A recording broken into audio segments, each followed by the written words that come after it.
केंद्रीय शिक्षण मंत्री धर्मेंद्र प्रधान यांच्या राजीनाम्याची मागणी, कल्याण तहसीलदार कार्यालयासमोर काँग्रेसचे धरणे आंदोलन।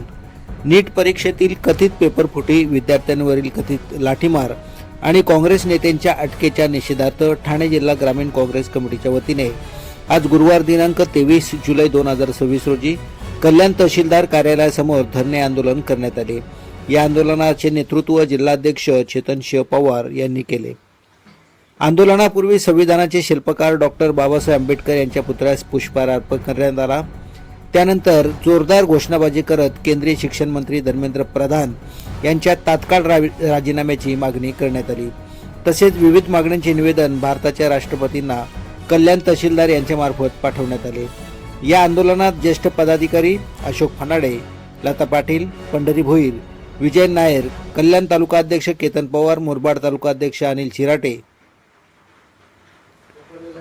मुरबाड तालुका कार्याध्यक्ष धनाजी बांगर, किरण केरे, युवक तालुका अध्यक्ष अमोल सुरोशे, गोविंद शेलवले, बिपिन भावारते, गुरुदार पटेल, सुरेश मोहिते, महिला अध्यक्षा संध्या कदम, अशफाक शेख, नईम खान, जयवंत हरट, देवराज अलजांडे, सौरभ देशमुख, सुनील शिर्के, जाबर शेख, मुदस्सर शेख, सुनील ठाकरे तसेच काँग्रेसचे अन्य पदाधिकारी व कार्यकर्ते मोठ्या संख्येने उपस्थित होते।